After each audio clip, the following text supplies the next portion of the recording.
주님의 기쁨 되기 원하네.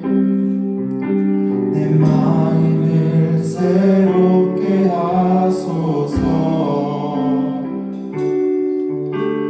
새 부대가 되게 하여 주사. 주님의 빛 비추게 하소서. 겸손히 내 마음 드립니다. 나의 모든 것 받으소서. 나의 마음 깨끗게 씻어주사. 주의 길로 행하게 하소서. 내가 원하는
예배 자리에 나오게 해주심을 감사드립니다.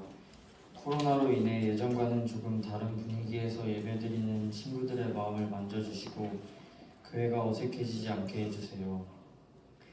그리고 매주 나와서 섬겨주시는 선생님들도 기억하여 주시고 축복하여 주세요. 오늘 말씀을 전하시는 박근우 목사님께 영육의 강건함을 주시고 힘들거나 지치지 않게 도와주세요. 그리고 온라인으로 드리는 친구들과 나오지 못한 친구들 모두 기억하여 주시고 감사드리며 예수님의 이름으로 기도합니다. 아멘.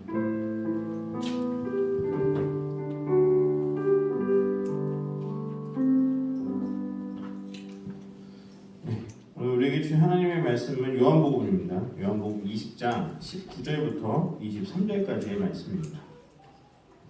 요한복음 20장 19절부터 23절까지 한 절씩 번갈아 가면서 같이 읽도록 하겠습니다. 제가 먼저 읽고 그 다음에 여러분 한 절씩 번갈아가면서 읽을게요. 그날 곧 그 주간의 첫날 저녁에 제자들을 유대 사람들을 두려워해 문들을 걸어 잠그고 모여 있었습니다. 그때 예수께서 오셔서 그들 가운데 서서 말씀하셨습니다. 너희에게 평강이 있을지어다.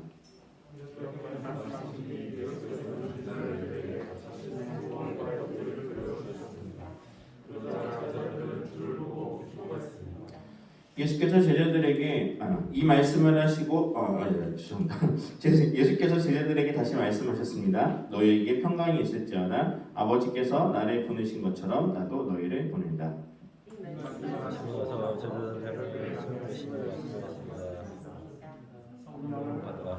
이 마지막 절 같이 읽을게요. 만일 너희가 누구의 죄든지 용서하면 그 죄는 사함받을 것이요 용서하지 않으면 그 죄는 그대로 있을 것이다. 아멘. 오늘 말씀 제목 한번 큰 소리로 한번 읽어볼까요? 시작. 내가 진짜 예수를 믿느냐. 여러분, 이 말씀의 제목은 제가 여러분들에게 드리는 질문이기도 합니다. 오늘 설교를 전하기 위해서. 사람이 경험할 수 있는 가장 큰 스트레스가 뭘 것 같아요? 인간관계. 네. 또 여러분들은 스트레스 다 받나요? 받아요, 안 받아요? 네. 다 받을 거예요. 근데 사람이 경험할 수 있는 가장 큰 스트레스는 사랑하는 사람이 죽었을 때 겪는 고통이라고 합니다. 그때가 가장 스트레스 수치가 높더라고요. 작년에 여름에 이제 한 조사기관에서 이제 설문조사를 했어요. 만 20세부터 59세까지의 국민들을 대상으로 현재 여러분들은 스트레스를 받고 있습니까? 라는 질문으로 했어요. 몇 퍼센트가 그것을 나는 스트레스를 받고 있다라고 했을 것 같아요? 몇 프로? 100% 중에. 대략 몇 프로일 것 같아요? 스트레스를 나는 받고 있다. 한번 찍어보세요. 100%? 100까지는 아니더라고요. 80%. 네, 또 몇 프로일 것 같아요? 몇 프로? 20? 90%? 원서가 거의 정확하게 맞췄어요. 정확하게 말하면 91%입니다. 91%가 거의 10명 중에 9명은 자기 스스로 내가 스트레스를 받고 있다라고 자각을 하면서 살고 있는 사람들이 90%래요. 그래서 뭐 연령대별로 한번 그 스트레스를 따져보니까 아마 10대는 없어서 아마 10대라고 하면 아마 뭐 진로나 학업 때문에 고민이 많았을 것 같은데 20대부터 연령대의 최고 스트레스가 뭔가 봤더니 20대는 취업. 여러분들 앞으로 한 5년 후에 여러분들의 모습입니다. 취업, 그 다음에 좀 20대 후반은 이직하는 거, 직장을 옮기는 거. 자, 30대는 경제 문제, 그것 때문에 스트레스 제일 많이 받고요. 40대는 건강. 저 40대입니다. 네, 건강. 건강, 살이 요즘 너무 많이 쪄가지고. 자, 50대는 이제 노후 준비. 나중에 어떻게 살 것이냐, 그 노후 준비하는 거에 스트레스 받는데, 뭐 다 공감이 되죠. 그 연령대마다 이런 스트레스를 받는 거다라는 게 공감이 되는데, 막 이렇게 여러 가지 그 스트레스 요인들이 있는데 기타 요인들 중에 이사라는 의견이 하나 있었어요. 스트레스를 받는 것 중에 이사. 근데 뭐 그렇게 아주 높은 수치는 아닌데 그래도 거기에 나와 있다는 게 되게 이상했어요. 여러분 이사 가본 사람 한번 손 들어보세요. 이사. 웬만하면 다 가봤죠? 예. 저도 얼마 전에 손 내서 저도 얼마 전에 이사했는데 이사하면은 여러분들 스트레스 받아요, 안 받아요? 여러분들은 안 받을 거예요. 지우기는 받겠다. 짐 다 날랐지. 그러니까 보통 여러분들이 스트레스 받는 게 아니라 아마 여러분들 부모님들은 스트레스 엄청 받을 거예요. 네. 그런데 되게 의외였어. 이사가 무슨 뭐 스트레스에 영향을 미치는데 뭐 이렇게 거론이 될 필요가 있나? 근데 거기에 대한 이유가 나와 있더라고요. 그 이유가 뭐였냐면은 이사 짐을 싸고 정리하는 거에 대한 스트레스가 아니라 이사를 가게 되면은 환경이 바뀌는 거. 내가 사는 환경 또 아니면은 뭐 주변에 뭐 처해 있는 여러 가지 환경들이 바뀌는 것에 대한 그런 정신적인 약간 피곤함 또 변화에 대한 두려움 이런 것들이 스트레스로 온다라고 하더라고요. 그래서 그 말을 들어보니까 이유를 들어보니까 이사도 그 스트레스의 요인일 수도 있겠구나라는 생각이 들었는데 이걸 보면서 느꼈던 게 뭐냐면은 대부분의 사람들이 저도 그렇지만 대부분의 사람들이 변화에 대한 두려움이 굉장히 크다라는 거예요. 여러분들 한번 생각해 보세요. 여러분들이 지금 학교를 잘 다니고 있잖아요. 잘 다니고 있는 학교를 전학을 한번 간다고 생각해 보세요. 스트레스를 받을 것 같아요, 안 받을 것 같아요? 엄청 받을걸요. 아마 그러니까 그게 왜 스트레스를 받느냐? 환경이 바뀌기 때문에 그래요. 친구가 바뀌고 또 모든 그 분위기, 내 주변의 모든 것들이 바뀌기 때문에. 자, 근데 여기서 한번 여러분들의 질문을 하나 할게요. 여러분 그러면은 과연 이렇게 변함없이 안정감을 줄 수 있는 그 무엇인가가 이 세상에 과연 존재할까요? 존재하지 않을까요? 여러분들에게 정말 끊임없는 안정을 줄 수 있는 그게 존재해요? 존재하지 않아요? 여러분 생각하기엔 뭘 것 같아요? 존재하지 않습니다. 존재하지 않아요? 저는 한편으로는 이 질문을 들었을 때 그래도 우리 부모님들은 그래도 여기에 해당되지 않을까 했는데 가정마다 좀 다를 것 같아요. 부모님이 워낙 바쁘셔서 또 여러분들 잘 케어하지 못하는 친구들은 그걸 못 느낄 수도 있는데 또 그 부모님이 여러분들에게 많은 사랑을 주는 것을 느끼면서 자랐던 친구들은 그래도 부모님을 그렇게 꼽을 수 있겠죠. 근데 대부분은 이렇게 내가 안정감을 가지면서 의지할 수 있는 것은 그렇게 많지 않아요. 거의 없다라고 생각하셔야 돼요. 자, 그런데 오늘 본문에 보면은 이와 같은 걱정과 불안함이 가득했던 제자들의 모습이더라고요. 지금이 어떤 그 성경의 배경이 뭐냐면은 예수님께서 십자가에서 달려 돌아가신 상황이에요. 부활한 걸 아직 그 제자들이 몰랐던 상황이에요. 자, 근데 오늘 본문 19절 말씀을 한번 다시 보여주겠어요, 선생님? 19절. 19절을 보면은 자, 여기 보면은 제자들이 두려워하는 그 이유와 대상이 나와요. 제자들이 무엇 때문에 두려워하고 있어요? 한번 찾아보세요. 무엇을 두려워하고 있어요? 무엇을? 네, 유대 사람들을 두려워하고 있죠. 여러분, 제자들이 왜 유대 사람들을 두려워하고 있을까요? 같은 유대 사람이거든요. 제자들도 유대 사람이고 또 나머지 사람은 다 유대 사람인데 왜 같은 종족을 두려워할까요? 그래서 심지어는 뭐라고 되어 있냐면은 문을 걸어서 잠그고 모여 있었다라고 지금 나와 있어요. 여러분, 그 전에 불과 예수님이 돌아가시기 며칠 전만 하더라도 이 제자들은요, 예수님이 예루살렘 성을 입성하실 때 막 사람들이 환호했잖아요. 우리 전에 영상 봤던 것처럼 막 종려나무 가지 갖다 놓고 또 옷도 막 벗어가지고 길에다가 막 이렇게 내려놓은 상태에서 막 이렇게 그 환호를 받으면서 들어갔던 그 제자들인데, 예수님과 들어갔던 제자들인데 지금 일주일 사이에 완전히 입장이 바뀌었어요. 오히려 그 환대했던 그 유대 사람들을 두려워해가지고 오히려 자기들끼리 모여서 숨어있는 상황이 된 거죠. 자, 그런데 제자들이 예수님하고 같이 이렇게 3년 동안 지낼 때는 예수님의 존재 때문에 아무런 걱정이 없었던 거예요. 그런 거죠. 예수님이 가는 곳마다 사람들이 몰려요. 그리고 거기에서 같이 예수님의 제자들이 예수님을 따라서 이렇게 모이는 사람들 안에서 자기들도 예수님 때문에 기분이 좋았겠죠. 자, 그런데 예수님이 십자가에서 돌아가시자마자 유대인들의 시선이 두려워서 자신들이 모여있는 곳의 문을 잠그고 심지어는 거기서 모여 있었다는 거예요. 왜? 죽을까봐. 여러분, 제자들이 이렇게 두려워하는 이유는 뭘까요? 아주 단순한 답변으로는 뭐냐? 그것은 예수님이 제자들 곁에 없었기 때문이에요. 만약에 예수님이 제자들 곁에 있었다고 한다면 제자들이 이렇게 두려워할 이유가 있을까요? 없을까요? 없어요. 일주일 전만 해도 예수님 따라만 가도 그냥 사람들이 와, 막 왕이 오셨다, 뭐 호산나, 막 이러면서 소리 지르면서 자기는 그 뒤에 제자들 따라가기만 해도 자기도 마치 왕이 된 것처럼 좀 큰 계산장군 뒤를 따르는 것처럼 그런 기쁨을 가지고 살았겠죠. 그런데 예수님이 십자가에서 돌아가시고 자기들 곁에 없었기 때문에 제자들은 두려웠던 거예요.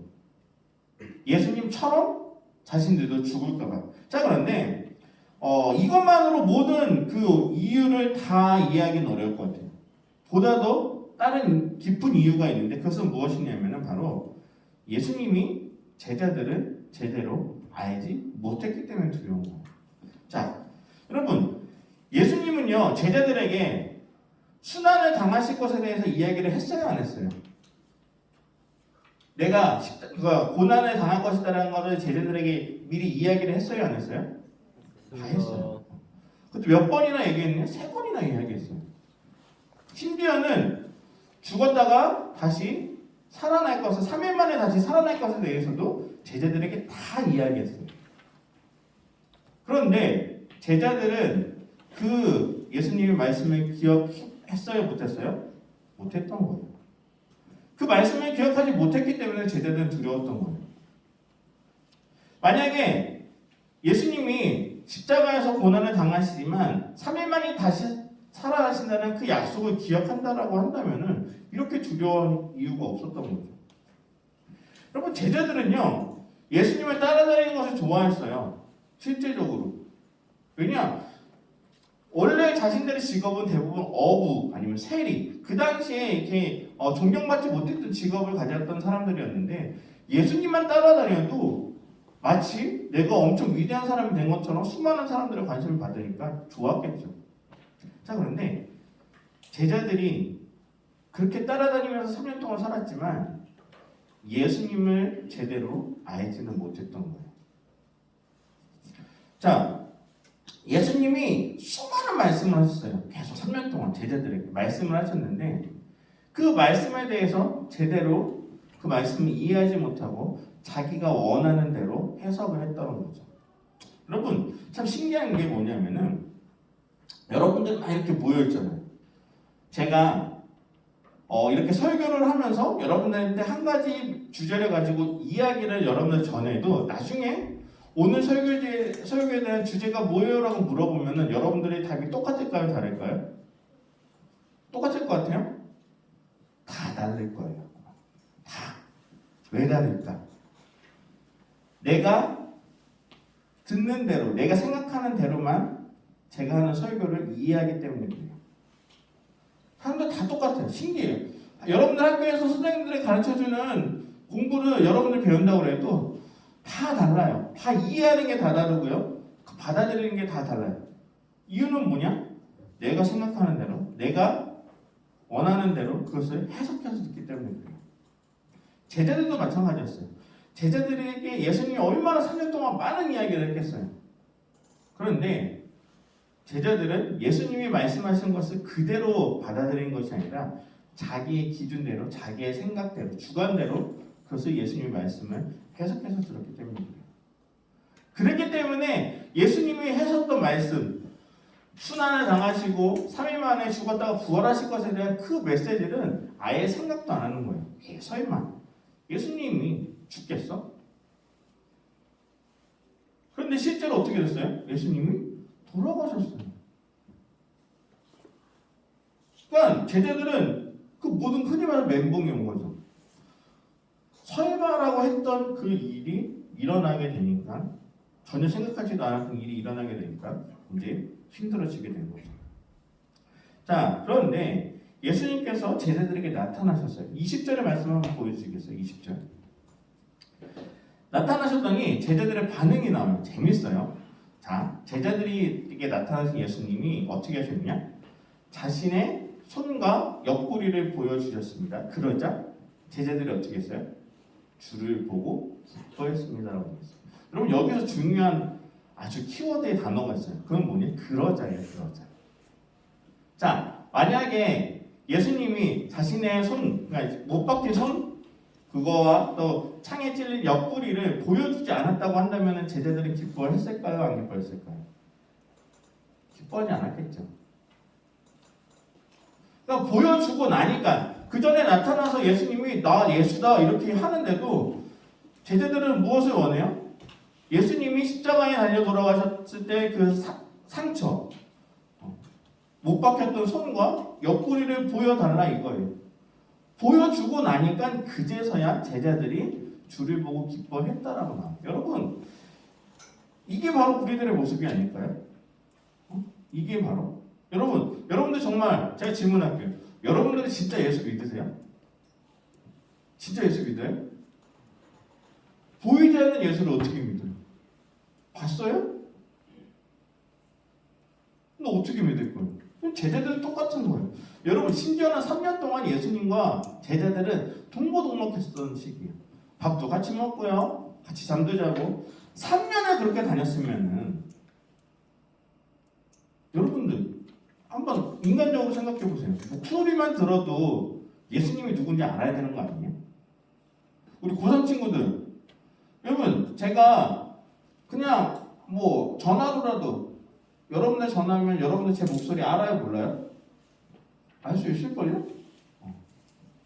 3학년 친구들은 그래도 알 수 있을 거예요. 1학년들은 잘 몰라요. 3학년들은 제가 전화하면 알더라고요. 여러분 왜 그래요? 일주일에 한 번 보기만 해도 그래도 목소리 들으니까 아는데 예수님하고 3년 동안 같이 동고동락했던 제자들이 예수님의 목소리를 듣고 몰랐다? 이건 말이 안 되는 거예요. 근데 제자들이 뭘 요구해요? 손과 옆구리에 그 흔적을 보여주십시오라고 요구했다라는 거예요. 여러분 우리가요 예수님을 믿는다고 하지만 제대로 믿지 못하는 우리들의 모습이 바로 제자들의 모습하고 똑같다는 거예요. 그래서 오늘 제가 여러분들 드리고 싶은 말씀은 그러면 우리는 어떻게 예수님을 어떻게 믿어야 되느냐 무엇을 믿어야 되고 어떻게 믿어야 되느냐에 대해서 여러분들에게 짧게 세 가지를 가지고 이야기를 하려고 해요. 첫 번째는 한번 따라해 볼게요. 좀 보여주시겠어요? 네. 한번 따라해 볼게요. 시작. 예수님은 완전하신 분입니다. 여러분 이걸 믿으셔야 돼요. 여러분 야고보서 1장 17절에 이런 말씀이 있어요. 그 뒤에 보면은 본문 있나요 혹시? 야고보서 1장 17절 같이 한번 따라해 볼게요. 시작. 그는 변함도 없으시고 활전하는 그림자도 없으십니다. 여러분 지금 여기서 말하는 이 그는 누구시냐 바로 예수 그리스도예요. 예수님은 변함이 없으시다는 거예요. 여러분 사람은 변해요 안 변해요? 여러분 변해요 안 변해요? 다 변해요. 세상은 변해요 안 변해요? 변합니다. 변해요. 여러분 저는 뭐 제주도에서 산지 얼마 안 돼서 모르겠지만 여기 아라돈도 엄청 변했다면서요. 10년 전만 해도 막 이렇게 막 건물이 많지 않았다고 들었어요. 여러분 세상도 다 변해요. 엄청 변해요. 그런데 예수님은 결국 변하지 않으신다는 거예요. 또 그분의 말씀도 변함이 없다라는 거예요. 예수님은요 완전하신 분이었어요. 여러분 예수님이 왜 완전하셨느냐 그것을 결정적으로 증명하는 사건이 바로 십자가의 사건이에요. 여러분 십자가에서는 원래 누가 죽어야 되냐? 죄를 지은 죄인이 죽는 게 십자가에서의 그 사건이에요. 그런데 예수님은요 죄가 있으셨어요 없으셨어요? 아무런 죄가 없으셨어요. 그리고 십자가에서 돌아가시고 또 그로 인하여서 우리의 죄를 사하여 주시기 위해 다시 부활하셨죠. 용서하셨죠. 여러분 변한다는 것은 두 가지예요. 더 좋게 변하든지 더 나쁘게 변하든지. 그런데 예수님은요 변할 게 없어요. 왜냐? 완전하셨던 분이기 때문에. 여러분 우리는 지금 어마어마한 속도가 그 변화되는 그 세상 가운데 살아가고 있어요. 그런데 이런 세상 속에서 변화가 급속도로 일어나는 변화가 일어나는 세상에 살아가면요 우리도 거기에서 살아가면서 흔들릴 때가 되게 많아요. 그래서 자꾸 무엇을 쫓느냐 나에게 유익한 것들 나에게 도움이 되는 것들이 무엇이 있을까 계속 그런 것들만 찾게 돼요. 그런데 우리가 예수님을 따라야 되는 이유는 무엇이냐?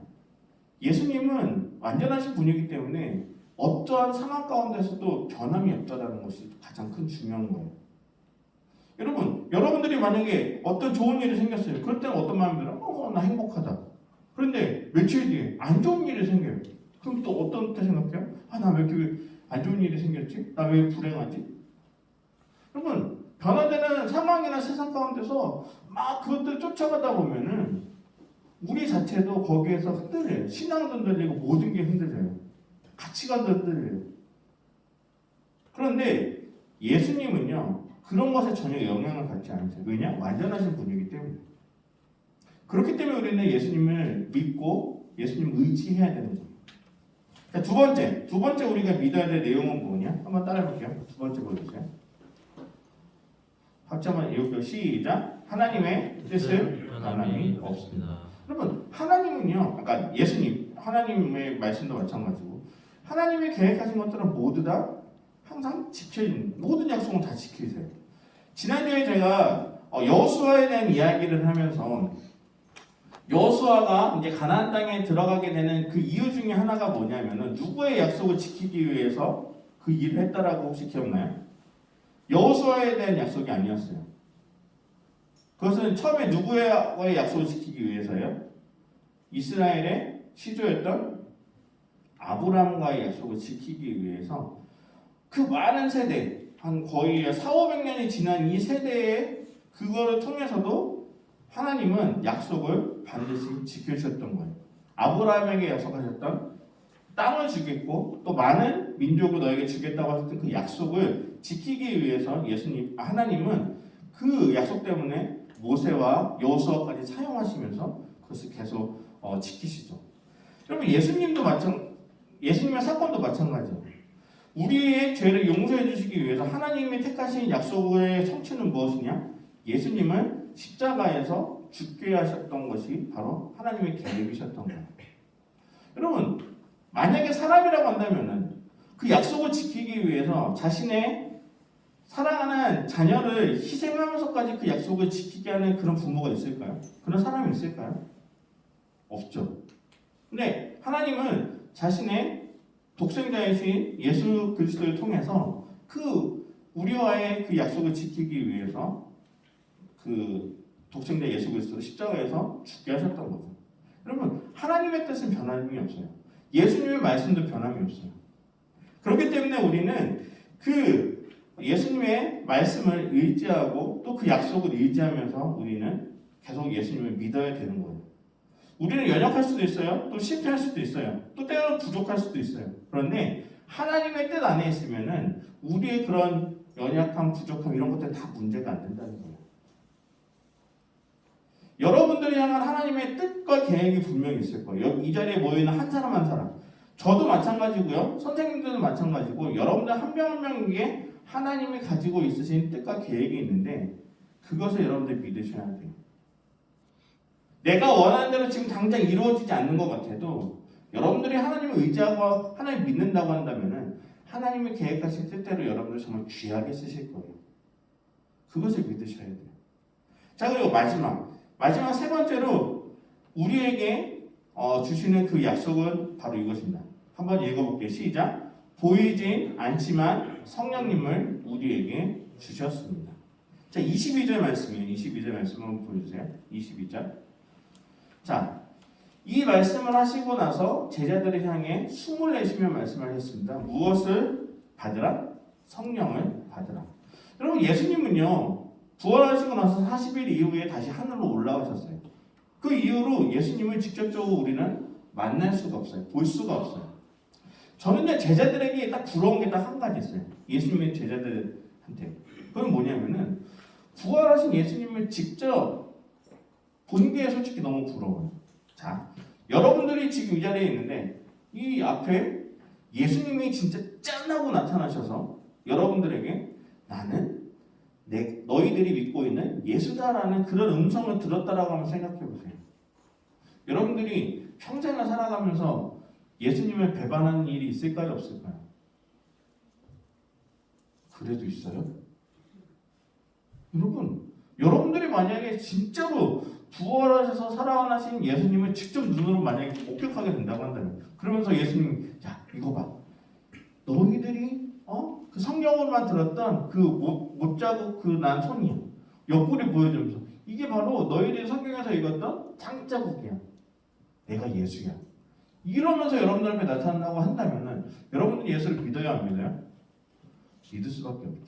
그리고 예수님이 하신 말씀이 다 진짜라는 것을 믿고 그 말씀을 전할 수밖에 없겠죠. 저는 그래서 제자들이 너무 부러워요. 나도 만약에 예수님을 그렇게 직접 봤으면은 평생 내가 예수님이 말한 거 다 진짜라고 소문내고 다닐 것 같아요. 그런데 우리는 지금 예수님을 볼 수 있다 없다?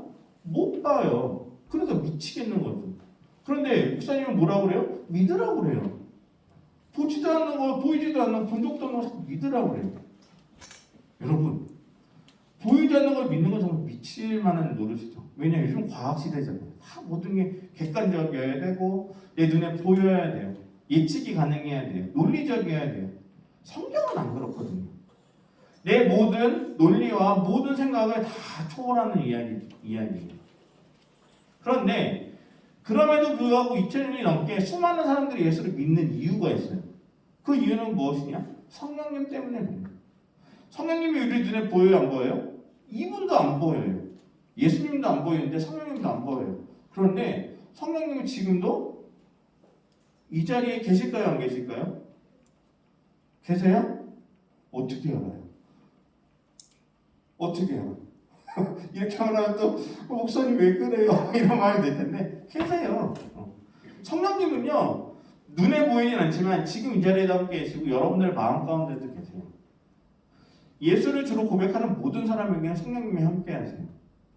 그렇기 때문에 우리가 예수를 믿을 수 있는 거예요. 여러분들이 스스로 여러분들의 의지로 믿는다? 아니에요. 성령님이 여러분들과 함께 해주시기 때문에 여러분들이 예수님을 믿을 수 있는 거예요. 여러분 스스로 선택할 수 있잖아요. 믿고 안 믿고 여러분들 선택할 수 있잖아요. 근데 왜 교회 와서 예배 드려요? 이 시간에 차라리 시험 기간인데 한 달이라도 더 공부하시지 그러셨어요. 근데 왜 이 자리에 와서 예배 드리느냐? 여러분들에 대한 그 믿음에 대한 고백이 있기 때문에 저는 온다고 생각해요. 여러분, 예수님께서 우리에게 주신 선물은 뭐냐? 성령이에요. 성령님 우리 눈에 보이지 않아요. 그렇지만 우리가 예수님의 십자가 사건이 진심임을 깨닫게 해주는 것은 누구의 도움이냐? 바로 성령님의 도움이 있기 때문에 그게 가능한 거예요. 2000년이 지난 지금 현재를 살아가는 우리들도 제자들처럼 예수님을 직접 만나지는 못하지만 그래도 성령님이 계시기 때문에 우리가 예수님의 제자로서 살아갈 수 있다는 거예요. 여러분, 이것에 감사할 수 있었으면 좋겠어요. 이렇기 때문에 우리가 예수를 믿을 수 있다라고 믿었으면 좋겠어요. 여러분, 제가 다시 한번 질문할게요. 여러분들은 정말 진짜로 정말 예수님을 믿으세요? 어떤 예수님을 믿으시는지 한번 여러분 다시 한번 고민해봤으면 좋겠어요. 제자들처럼 내가 원하는 나를 예수님 왕이 되어서 나를 그 나라의 신하로서 써주기를 바라는 그런 예수님을 원하는 것이 아니라 정말 완전하시고 또 변화 없으시고 또 이 시대에 성령님을 보여줘서 우리와 함께 하시는 그 예수님을 여러분들이 믿으셨으면 좋겠어요. 그러할 때 여러분들이 진정한 그리스도인으로 여러분들이 정체성을 가지고 살아갈 수 있다는 것을 꼭 믿으시고 이 부활절이 지났어요. 한 20주 정도 지났어요. 부활의 기쁨이 여러분들의 마음 가운데 있나요? 여전히 그 부활의 기쁨이 여러분들의 마음 가운데 살아나기 위해서는 성령님을 통해서 여러분들이 그 기쁨을 누리셔야 돼요. 그래서 그런 마음을 가지고 여러분들이 진짜 예수를 믿는 진짜 그리스도인으로 살아가는 여러분들이 되기를 간절히 소망합니다. 우리 좀 다 같이 잠깐 기도하면서 나아가기를 원하는데요. 우리가 그렇게 기도했으면 좋겠습니다. 우리가 정말로 예수님을 믿는다는 것이 힘들고 어려울 수 있어요. 눈에 보이지 않으니까. 하지만 내 안에 성령님이 함께 하시고 또 우리가 지금 이 자리에 함께 예배드리는 것이 어떻게 보면은 예수님을 믿는 증거일 수 있어요. 우리가 제자들처럼 그렇게 어리석은 모습으로 내가 원하는 것만 얻기 위해서 그렇게 믿음으로 살아가는 거짓 믿음으로 살아가는 제자들의 모습이 아니라 예수님을 믿음으로 고백하고 내 안에서 역사하시는 그분을 의지하며 세상 가운데 빠르게 변해가는 세상 가운데 흔들리지 않는 그런 믿음을 달라고 우리 다시 한번 계단에 기도를 드리면서 올라가도록 하나님께 기도하도록 하겠습니다. 기도하시겠습니다. 하나님 아버지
하늘로 올라가셨지만 지금 이 순간에도 우리와 함께 하심을 믿습니다.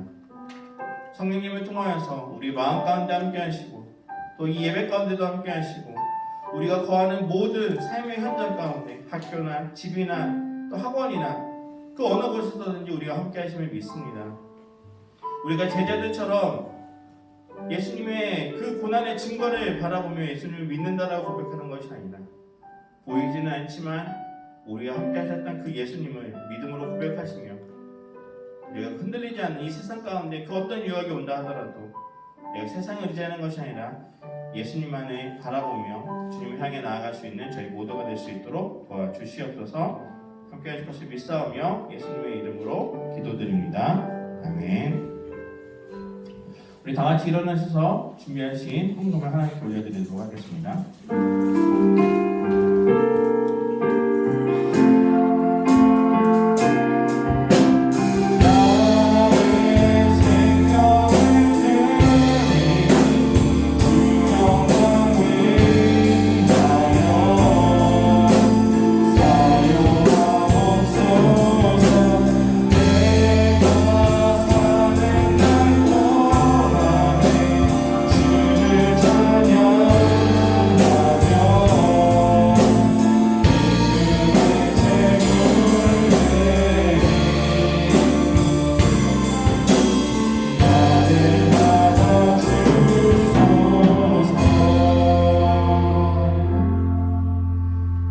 하나님 감사합니다. 우리가 한 주간 동안 살아가면서 또 하나님께 감사의 마음을 담아 이 헌금과 또 우리의 마음을 올려드립니다.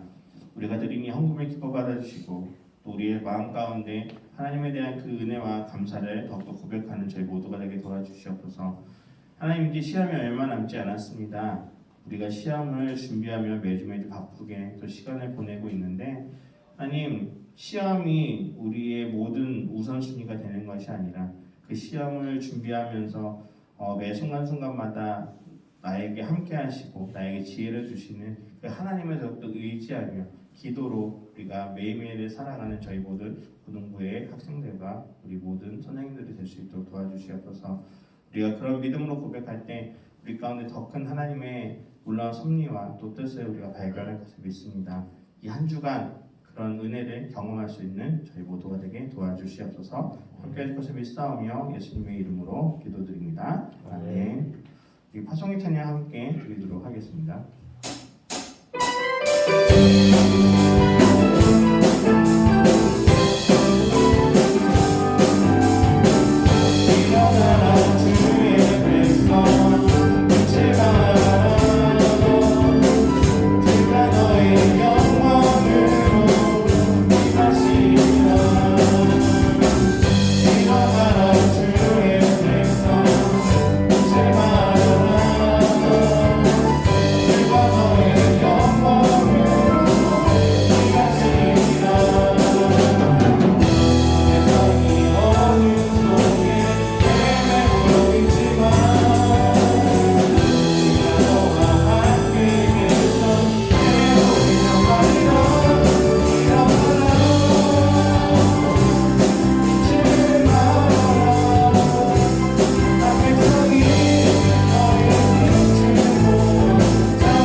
이제는 우리 주 예수 그리스도의 은혜와 하나님의 크신 사랑과 성령의 교통하심이 눈에 보이지는 않지만 우리와 늘 함께 하시며 동행하시며 우리 곁에 지켜주시는 예수님을 믿음으로 고백하며 살기를 다짐하는 이 자리에 모여 예배드리는 모든 학생들과 선생님들과 또 영상으로 함께 예배드리는 모든 고등부의 학생들을 위해 이제부터 영원토록 함께 계시기를 간절히 축원하옵나이다. 아멘.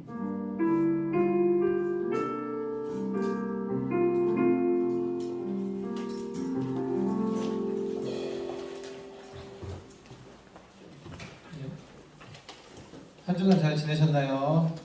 네. 오늘 아무래도 이번 주, 다음 주부터 시험이죠. 그래서 우리 친구들이 많이 나오지 못한 것 같은데 어쨌든 오늘 나온 친구들은 이제 나와주셔서 고맙고요. 광고는 한 두 가지가 있습니다. 그 성경 읽기 지금 계속 되고 있는데 다음 주는 여호수아 13장부터 18장까지 이렇게 진행될 거니까 지속적으로 계속 참여 부탁드리고요. 그리고 여러분들 이제 출석 이벤트가 이제 다음 주까지가 마무리가 되는데 지금까지 다 출석한 친구들 꼭 그 잘 확인을 해서 다음 주까지 해서 여러분들 그 기념품을 받을 수 있는 영광을 누리시기를 바랍니다. 자, 좀 모두 다 수고했고요. 자, 집으로 고고!